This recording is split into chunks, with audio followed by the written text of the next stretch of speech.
सतश्रीअकाल, आदाब, केम छो भाई, सब ठीक ठाक हो ना? ध्यान रख रहे हो अपना और पढ़ाई भी करते रहना साथ में।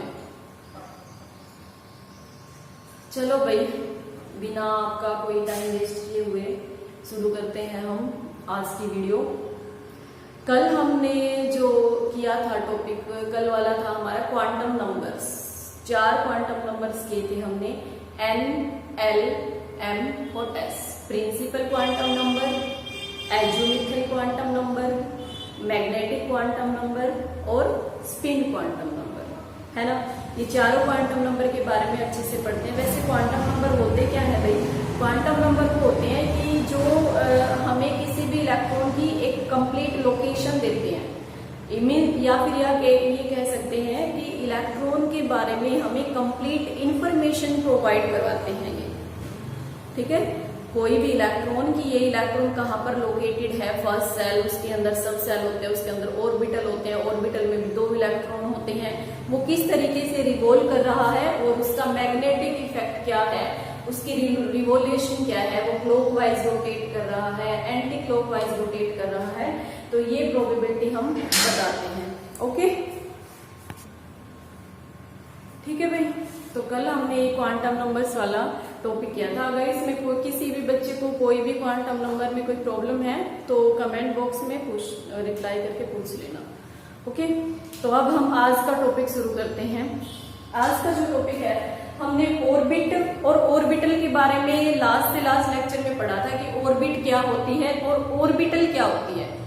ऑर्बिट को तो हमने सर्कल की तरह कंसिडर किया था कि ये 2 डायमेंशन होती है, लेकिन ऑर्बिटल को हमने किसकी तरह कंसिडर किया था? 3 डायमेंशन की तरह होती है कि उसकी तीनों ही डायरेक्शन होती है, वो हार्डली होती है। तो अब हम क्या करते हैं कि जो हमने कल ऑर्बिटल्स की थी, कितनी तरह की ऑर्बिटल्स होती है हमारे पास? 4 टाइप की ऑर्बिटल्स होती हैं, S, P, D और F, ठीक है। कितने तरह के ऑर्बिटल्स होते हैं भाई हमारे पास? 4 टाइप के ऑर्बिटल्स होते हैं। उनकी हमें अब क्या करनी है? शेप करनी है कि जो S है वो किस शेप का होता है, P किस शेप का होता है। इनकी फुल फॉर्म तो मैंने कल बता ही दी थी। S की क्या होती है? स्फीयर होती है, और P क्या होता है? प्रिंसिपल, और D क्या होता है? डिफ्यूज, और F क्या होता है? फंडामेंटल, है ना। ये इस तरीके से इनकी फुल फॉर्म तो बता दी थी मैंने। हम इनमें से आज इन सभी की हमें शेप पढ़नी है कि जो ये ऑर्बिटल्स हैं हमारी, इनकी शेप क्या क्या होती है। कल हमने क्वांटम नंबर्स में जो ये भी कहा था कि जो ये S, P, D, F है, इसके अंदर कितनी ऑर्बिटल होती है? S के अंदर हमारी 1 ऑर्बिटल आई थी, P के अंदर हमारी 3 ऑर्बिटल आई थी, और D के अंदर यहाँ पर 5 और इसके अंदर 7। इस तरीके से आई थी 1, 3 और 5, 7 ऐसे आई थी। इसमें 5 ऑर्बिटल होती हैं हमारे, और जैसे बनाकर भी दिखाया था यहाँ पर ऐसे।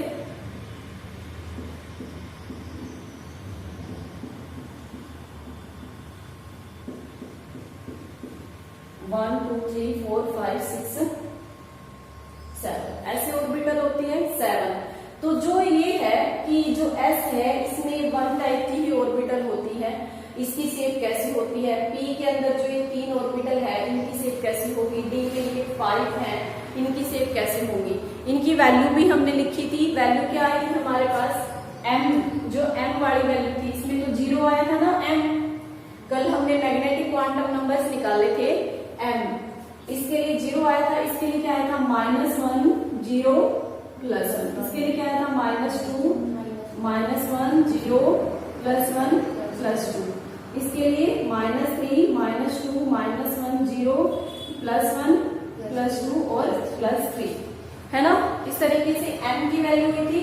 मैग्नेटिक फील्ड के वजह से इनके ऊपर क्या इफेक्ट पड़ता है, किस तरीके से रोटेशन, ऑर्बिटल्स कैसे होंगी, तो वो यहाँ पर हम करेंगे। 7 जो ये F है, इसकी शेप हम नहीं पढ़ते हैं। F ऑर्बिटल की शेप को हम नहीं स्टडी करते क्योंकि ये बहुत ही ज्यादा कॉम्प्लिकेटेड हो जाती है।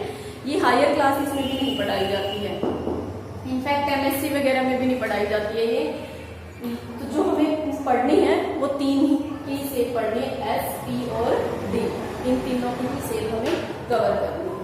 ओके, अब भाई हम अच्छे से शुरू कर देते हैं टॉपिक। इनके बारे में हमें इंफॉर्मेशन मिल गई है कि हमारे पास इस तरीके से 4 ऑर्बिटल होती हैं, उनमें ऐसे वैल्यूज होती हैं और सारे इंफॉर्मेशन हमें मिल गया। अब हमें इनकी शेप कर लेते हैं, शेप ऑफ ऑर्बिटल।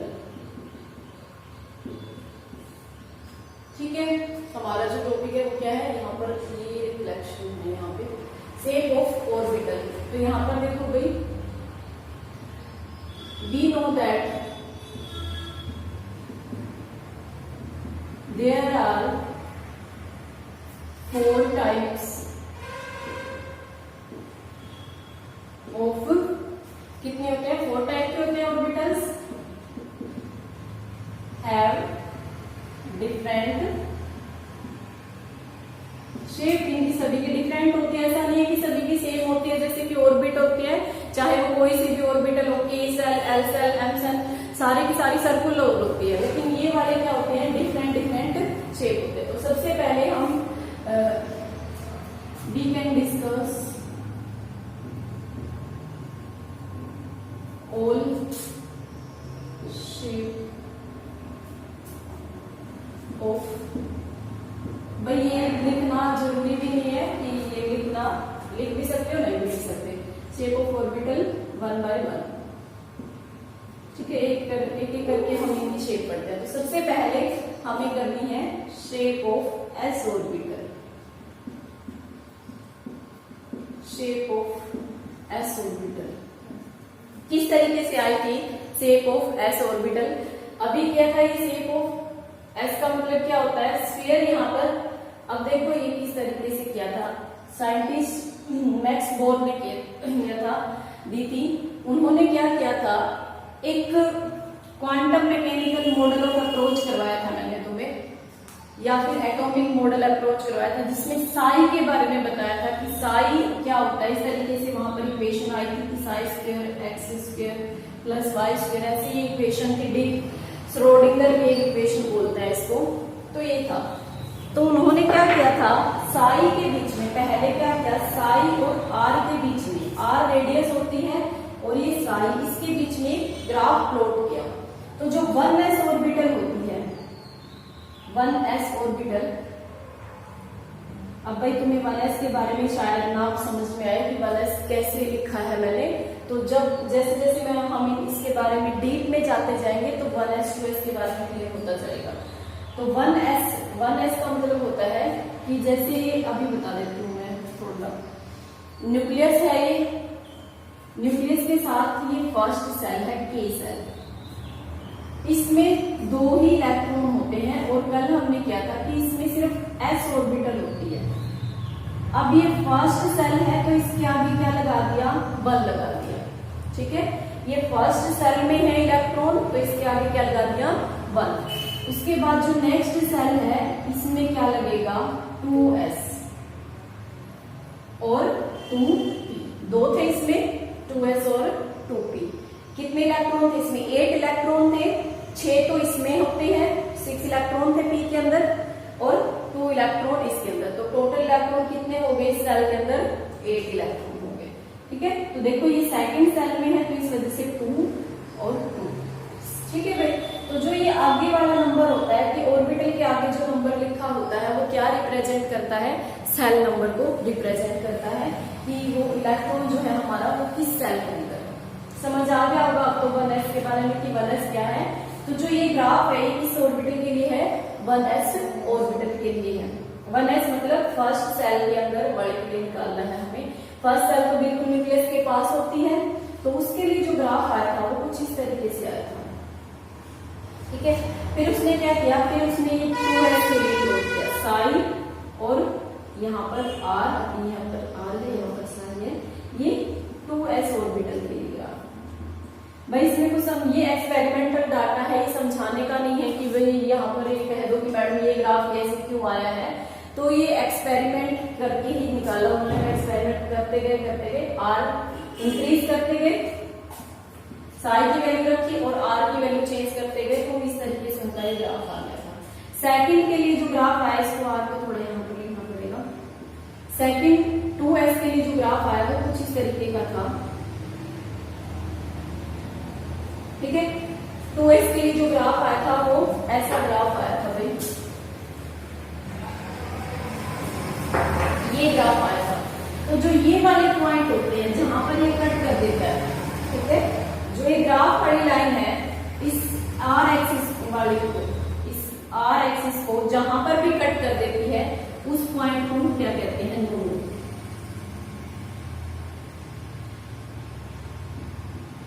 ठीक है, इस पॉइंट को हम क्या कहेंगे, नोड। नोड हमने कल जब प्रोबेबिलिटी वाला किया था, यही सारी वाला किया था, तो उसमें सिग्निफिकेंस में लिखवाया था मैंने, सिग्निफिकेंस ऑफ साई स्क्वायर।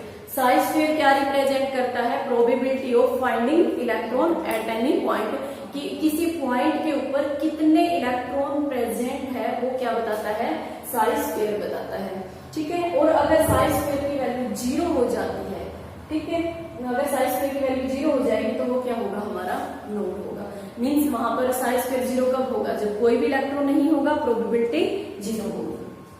तो ये वाला ग्राफ, इसमें वैल्यू नेगेटिव आ रही थी, जो ये वाली वैल्यू थी ये नेगेटिव आ रही थी, यहाँ पर नीचे चला गया था ग्राफ। तो जो ये है हमारा, ये वाला ग्राफ क्या हो गया था, फेल हो गया था। फिर उन्होंने क्या किया, फिर उन्होंने यहाँ पर साई की जगह क्या कर दिया, साई स्क्वायर कर दिया। साई की जगह क्या ले लिया, साई स्क्वायर ले लिया, और ये नीचे r(s)। तो 1s के लिए तो सेम यही रहता है, लेकिन 2s के लिए जो ये ग्राफ है ये चेंज हो जाता है भाई। ये 2s के लिए ये साई स्क्वायर और यहाँ पर ये r है, तो 2s के लिए जो ग्राफ आता है वो ये इस तरीके से आता है। ठीक है, इसमें क्योंकि 2 नोड आ रहे थे, और जब एक्सपेरिमेंटल डाटा को थ्योरेटिकली और एक्सरे से स्टडी करके मैच किया गया तो 2s के अंदर 2 नोड नहीं मिले। 2s के अंदर क्या मिला, सिर्फ 1 नोड मिला। कैसे मिला, देखो ये न्यूक्लियस था हमारा, ये फर्स्ट सेल है। फर्स्ट सेल में यहाँ पर इलेक्ट्रॉन होंगे, कुछ 2 इलेक्ट्रॉन है, वो इस तरीके से इस ए वाले एरिया में रिवॉल्व कर रहे हैं। उसके बाद कुछ खाली स्पेस होता है, और फिर यहाँ पर कौन सी आती है सेल, सेकंड सेल, जिसमें रिवॉल्व करते हैं। तो यहाँ पर देखो ये 1s है, ये न्यूक्लियस है, ये 1s है। यहाँ पर एक ही बार तो आई है खाली जगह, न्यूक्लियस से लेकर 2s तक के बीच में एक ही बार तो ये खाली जगह आई है, ये नोड है। नोड ही तो है, यहाँ पर कोई भी इलेक्ट्रॉन की प्रोबेबिलिटी नहीं है। ओके, तो यहाँ पर क्या है, ओनली 1 है। तो यहाँ पर इसी वजह से ये 1, बाद में ये ग्राफ क्या हो गए थे, एप्लीकेबल हो गए थे। तो भाई ये जो मैंने बनाया है किसके लिए बनाया है, ये 2s के लिए, तुम इसको भी बना सकते हो। ठीक है, मैंने 3D की फॉर्म में दिखा दिया है तुम्हें कि यहाँ पर इलेक्ट्रॉन रिवॉल्व कर रहे हैं, ऐसे बना भी सकते हो इलेक्ट्रॉन को। ये फर्स्ट है, ये 1s है हमारा, और ये 2s है। ओके, और बीच में क्या है, ये नोड है। ओके भाई, तो ये है हमारी, इस तरीके से क्या होती है 1s 2s, फिर 3s आ जाएगा यहाँ पर 3s का और बनाकर दिखा देती हूँ कि कैसे आएगा। वैसे 3s का बनाने की जरूरत नहीं है, 3s का जो आएगा वो इस तरीके से आएगा। ठीक है, 3s का जो ग्राफ आएगा वो ऐसे आएगा, उसमें 2 नोड हो जाएंगे, क्योंकि यहाँ पर देखो 3s अगर हम बनाते हैं तो 1 2 नोड आ रहे हैं, ये दिख नहीं रहा है, यहाँ पर देख लो भाई थोड़ा सा। ठीक है, इस तरीके से होगा ये। तो 1 2 नोड है, यहाँ पर भी ये 3s है हमारा, तो 1 और 2, कितने नोड हो गए हमारे यहाँ पर, 2 नोड आ गए हैं। समझ में आ गया भाई। एस ऑर्बिटल स्फीयर होती है, स्फीयर की फॉर्म में ही होती है, ये हम कर चुके हैं। इस तरीके से, मतलब जैसे ये मान लो कि एक छोटी बॉल है, फिर उसके अंदर बड़ी बॉल, फिर उसके अंदर बड़ी बॉल, फिर इस तरीके से ये इस तरीके से चल रही है एस वाली ऑर्बिटल। सबसे पहले ये छोटी बॉल है, फिर कुछ जगह खाली छोड़ के फिर उसके अंदर बड़ी बॉल है, फिर थोड़ी जगह खाली छोड़कर फिर क्या है, थर्ड बॉल है। बिल्कुल ऐसे है, इससे और ज्यादा इजी वे में तो नहीं हो सकता। इसका स्क्रीनशॉट ले लो, मैं साइड में हट जाती हूँ। फिर हम करेंगे इसमें एनर्जी और देख लेते हैं भाई, एनर्जी और बता देती हूँ मैं तुम्हें कैसे होगा। जो सबसे लोवेस्ट एनर्जी होती है, ये जो 1s ऑर्बिटल होता है ये न्यूक्लियस के बिल्कुल पास होता है। अब भाई ऑर्बिटल में क्या है, इलेक्ट्रॉन है, ऑर्बिटल में क्या है, इलेक्ट्रॉन है, और जो न्यूक्लियस होता है उसके पास क्या होता है, प्रोटॉन और न्यूट्रॉन। न्यूट्रॉन तो बेचारा न्यूट्रल है, उसके पास कोई चार्ज नहीं है, सिर्फ मास है, उसकी वजह से तो कोई इफेक्ट नहीं पड़ता है हमारा, सिर्फ मास के ऊपर ही इफेक्ट पड़ता है। लेकिन जो प्रोटॉन है वो कैसा है, पॉजिटिवली चार्ज है, और पॉजिटिवली चार्ज क्या करता है, नेगेटिव को अपनी तरफ खींचता है, और जितना ज्यादा पॉजिटिव नेगेटिव को अपनी तरफ खींचता है उतना ही ज्यादा क्या होता है, स्टेबिलिटी इंक्रीज होती है। तो सबसे ज्यादा जो न्यूक्लियस के पास होता है वो कौन सा होता है, 1s। 1s पास में है तो ये क्या होगा, ज्यादा स्टेबल होगा, और ज्यादा स्टेबल है तो उसकी एनर्जी क्या होगी, और हमने ये केमिस्ट्री में किया हुआ है कि energy is inversely proportional to stability. हमेशा ध्यान रखना भाई, केमिस्ट्री में एनर्जी और स्टेबिलिटी क्या होती है, इनवर्सली प्रोपोर्शनल होती है। अगर स्टेबिलिटी ज्यादा है तो एनर्जी कम। अब 1s की स्टेबिलिटी ज्यादा है तो एनर्जी क्या होगी, कम होगी। जैसे जैसे हम 2s, 3s, 4s, 5s इस तरीके से दूर जा रहे हैं, वैसे वैसे स्टेबिलिटी डिक्रीज हो रही है, और स्टेबिलिटी अगर डिक्रीज होगी तो एनर्जी क्या होगी, इंक्रीज होगी। समझ आया पॉइंट, सबसे क्लोज है ये, मींस सबसे ज्यादा स्टेबल है तो एनर्जी भी सबसे कम होगी, फिर इसकी इस तरीके से एनर्जी क्या हो जाती है, इंक्रीज होती चली जाती है। तो यहाँ पर लिख देते हैं एनर्जी ऑर्डर। एनर्जी का ऑर्डर क्या होगा, 1s, फिर 2s, फिर 3s, फिर 4s। ओके, इस तरीके से होता है भाई। जैसे जैसे इसका अब ये पॉजिटिव चार्ज है, ये तो कोई घूम नहीं रहा है, ये तो यहीं पर लोकेटेड है 1s, 2s। जैसे जैसे दूर जाते जाएंगे, इसका ये इतना तो है नहीं कि वहां तक भी इसका इफेक्ट जाएगा, कुछ ही पॉइंट तक इफेक्ट होता है। तो अगर इसका इफेक्ट ही नहीं रहेगा तो स्टेबल नहीं रहेगा, स्टेबल नहीं है तो एनर्जी सबसे ज्यादा होगी। ठीक है, तो जैसे जैसे डिस्टेंस बढ़ता है वैसे वैसे स्टेबिलिटी डिक्रीज होती है, और स्टेबिलिटी के डिक्रीज होने से एनर्जी इंक्रीज होती है। ओके भाई, उसके बाद जो नेक्स्ट है हमारा, ये s ऑर्बिटल हमारी कंप्लीट हो गई है। ये हमारे रेडियल डायग्राम है, ये हमारे ग्राफिक डायग्राम है। रेडियल अगर आ जाए तो इस तरीके से बनाना है, 1s का आता है तो सिर्फ इतना, 2s का आता है तो इतना, और 3s का आता है तो कंप्लीट बना देना। और इसमें अगर ऐसे आता है तो इस तरीके से, तो ये हमारे shape of orbital, s orbital complete हो गई। अब हम करते हैं शेप ऑफ p ऑर्बिटल। अच्छा भाई, इसमें s के लिए कल हमने किए थे, l की वैल्यू क्या होती है, s के लिए 0, n की वैल्यू भी क्या होती है, 0 होती है। l की वैल्यू भी 0 होती है और n की वैल्यू भी 0 होती है। स्क्रीनशॉट तो ले लिया होगा, अगर नहीं लिया तो मैं वीडियो को पॉज करके फिर नोट डाउन कर लेना। अब हम करते हैं शेप ऑफ p ऑर्बिटल।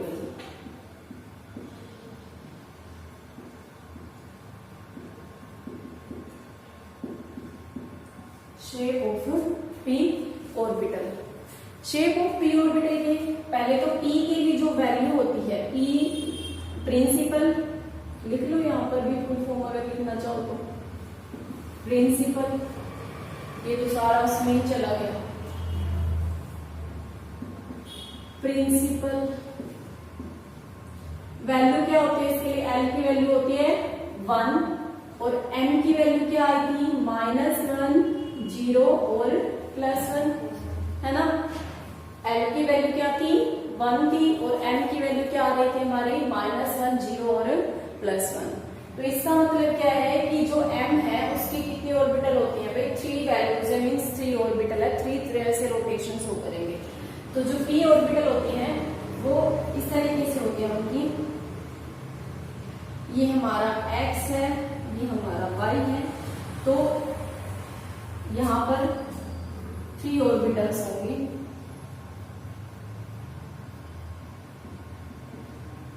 कौन कौन सी, px, py एंड pz। ठीक है, 3 होंगी, कौन कौन सी, px, py, pz। और जो शेप होती है, शेप ऑफ p ऑर्बिटल वो कैसे आई थी भाई, डंबल आई थी, ठीक है, डंबल की तरह आई थी इसकी शेप। तो जो px है, पहले px बनाते हैं। px कैसे बनता है, x एक्सिस के ऐसे डंबल की तरह लग रहा है ना, ये थोड़ा सा डंबल की तरह, तो ये px ऐसे होता है। अब यहाँ पर पॉजिटिव और नेगेटिव, पॉजिटिव और नेगेटिव जो रिप्रेजेंट कर रहा है वो रोटेशन को ही रिप्रेजेंट कर रहा है। देखो हमने ऑर्बिटल बनाए थे ऐसे, उसमें इस तरीके से था, एक अलोंग फील्ड था और एक अपोजिट टुवर्ड, तो इस वजह से हम क्या लिख रहे हैं, पॉजिटिव नेगेटिव लिख रहे हैं।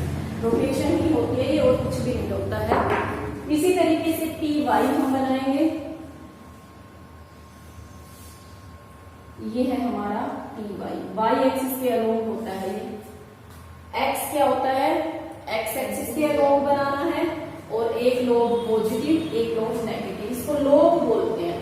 ओके, ये क्या होता है, लोब, एक लोब पॉजिटिव होता है और एक लोब नेगेटिव होता है। नेक्स्ट पी जेड कुछ इस तरीके से होगा ना, 3 ऑर्बिटल्स एक्स वाई और जेड, जेड कुछ इस तरीके से होगा। ये है हमारा पी, ये जेड ऑर्बिटल है, ये एक्स है, ये वाई है, तो ये पी जेड है, पॉजिटिव नेगेटिव। ओके,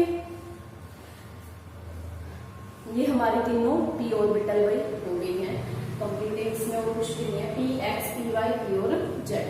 जो P होता है वो 2 से शुरू होता है, ठीक है, P है जो सेकेंड सेल से शुरू होता है, n की वैल्यू जब 2 होती है तभी शुरू होता है।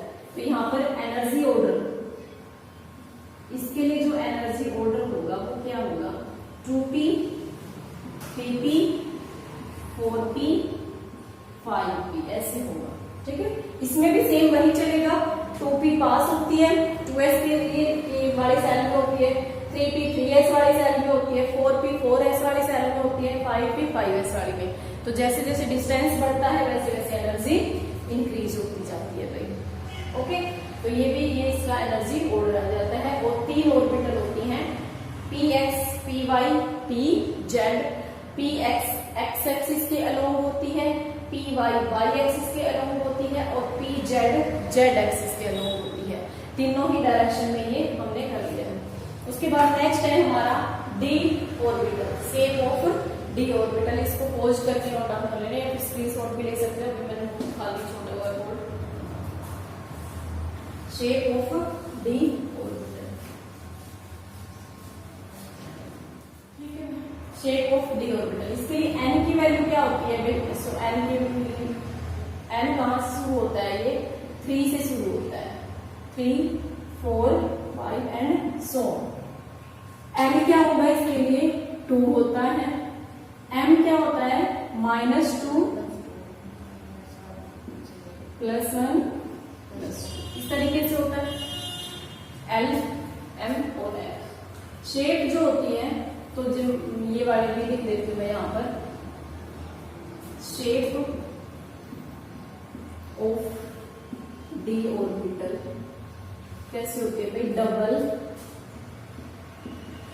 डंबल। इसमें 2 डंबल की तरह बनते हैं, मतलब फ्लावर की तरह भी कह सकते हो तुम, ठीक है, फ्लावर की तरह भी कह सकते हो और डबल डंबल भी कह सकते हो। तो इसमें जो डी ऑर्बिटल्स होती हैं, 5 डी ऑर्बिटल्स होती है ना, 5 है, 1 2 3 4 और 5। कितनी डी ऑर्बिटल है भाई, 5 डी ऑर्बिटल है। होते कौन कौन सी है देखो, D X Y, D Y Z, D Z X, D X square minus Y square और डी जेड स्क्वायर।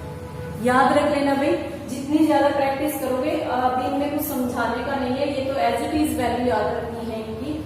डी की 5 ऑर्बिटल होती है, 5 एलिमेंट्स है, D X Y, D Y Z, D Z X, X square minus Y square और D Z square.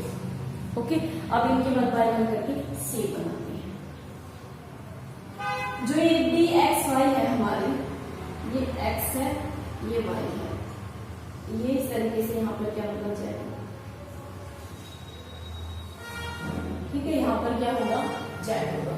तो जो ये x Y होती है, ये एक्स और वाई के बीच में होगी, ठीक है, वाई ऑर्बिटल क्या होती है, एक्स एक्सिस और वाई एक्सिस के बीच में होगी।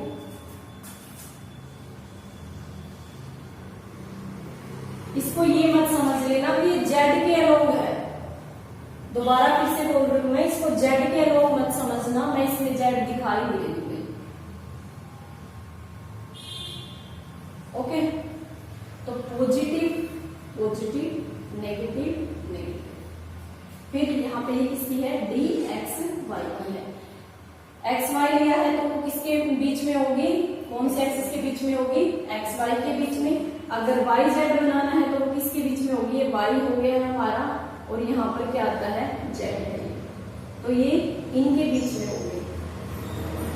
अब भाई तुम कंफ्यूज हो जाओगे, मुझे पता है यहाँ पर 3D में इसमें कंफ्यूज मत होना, तो यहाँ पर मैं क्या कर लेती हूँ, इसमें ये जेड ले लेती हूँ, इस तरीके से ये जेड ले लेती हूँ। यहाँ पर तीनों एक्सिस परपेंडिकुलर होती है ना, ऐसा तो है नहीं, तीनों ही एक्सिस परपेंडिकुलर होते, तो यहाँ पर वो दिखेगा नहीं 3D में, क्योंकि तुम्हें क्या लगेगा कि वो यहाँ पर है, इस तरीके से है, तो समझ नहीं आएगा। अगर मैं वाई और जेड के बीच में बनाऊंगी यहाँ पर, तो इस तरीके से वो तुम्हें समझ नहीं आएगा। तो इसलिए मैंने क्या ले लिया, 2 ही एक्सिस ले लिया, क्योंकि हमें तो मतलब 2 ही एक्सिस से है।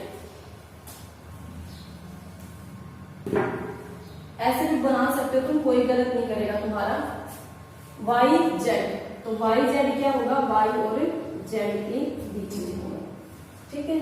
पॉजिटिव पॉजिटिव नेगेटिव नेगेटिव, फिर इस तरीके से सेम एज इट इज बना सकते हो D Z X.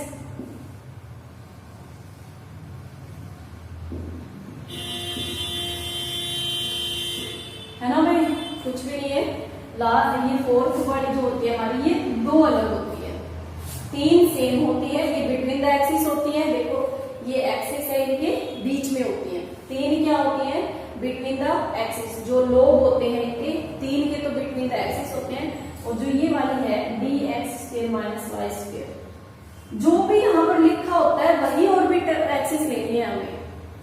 X Y लिखा हुआ था तो एक्स वाई ली, वाई जेड लिखा था वाई जेड ली, जेड एक्स लिखा था जेड एक्स ली। अब यहाँ पर क्या लिखा हुआ है, एक्स वाई है, तो हमें एक्स वाई ही लेना है।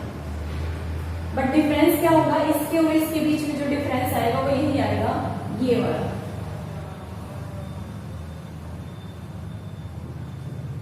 समझ आए, ये बिटवीन द एक्सिस है, ये अलोंग द एक्सिस है, एक्सिस के अलोंग है, ठीक है। ये इसके अंदर डिफरेंस होता है। उसके बाद लास्ट जो ऑर्बिटल है हमारी वो है डी जेड स्क्वायर।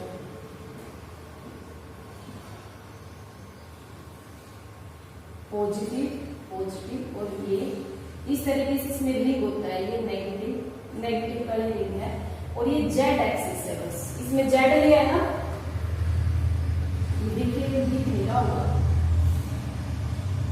इतना ही भैया, D Z square. Okay, D Z square, जो डी जेड स्क्वायर है वो किस किस से मिलकर बनी हुई है भाई,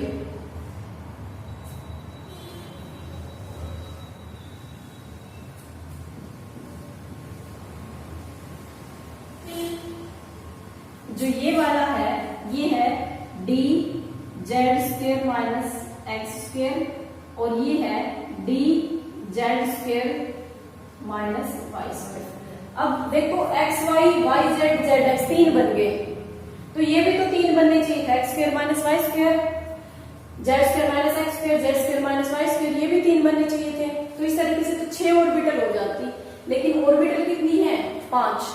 तो क्या हुआ, जो ये 2 ऑर्बिटल है, ये जो 2 ऑर्बिटल कंबाइन होके क्या बना लिया हमारे पास, जेड है, ये जेड है, ये एक्स है, जेड और एक्स, तो ये जेड एक्स लिया है, ये जेड है और ये वाई है, ठीक है। ये जेड है और ये वाई है, ये जेड एक्सिस है, ये प्लस का साइन है, ये एक्स एक्सिस है। जो भी यहाँ पर लिखा होता है वही एक्सिस लेनी है हमें। तो positive positive positive positive, negative negative negative negative. अब ये पॉजिटिव पॉजिटिव जुड़ गया, ये जो पॉजिटिव पॉजिटिव है ये जुड़ के बड़ा लो बन जाता है। इसमें थोड़ा दिखेगा नहीं, जगह भी नहीं थी, इस वजह से मैंने ये बना दिया। पॉजिटिव पॉजिटिव ये आ गया। नेगेटिव है ये एक्स एक्स और वाई इस तरीके से होता है, ये एक्स हो गया और ये वाई हो गया, ऐसे होगा ये एक्स और वाई। तो इस वजह से मैंने क्या, यहाँ नेगेटिव, यहाँ नेगेटिव, यहाँ नेगेटिव, यहाँ नेगेटिव, नेगेटिव नेगेटिव नेगेटिव, इस वजह से क्या बन गया, ये रिंग बन गया, नेगेटिव नेगेटिव नेगेटिव नेगेटिव। ये एक्स है नेगेटिव नेगेटिव, ये वाई है नेगेटिव नेगेटिव, तो इस वजह से मैंने क्या लिखा दिया यहाँ पे, मैंने क्या, इन्होंने यहाँ पर क्या दे दिया है, फिर ये रिंग की फॉर्म में दे दिया है। ओके, तो ये तो थी भाई हमारी शेप ऑफ ऑर्बिटल्स। अब ये अगर इस टॉपिक में कोई डाउट है तो बाकी बता देना कमेंट बॉक्स में रिप्लाई करके, और पढ़ाई करते रहना भाई।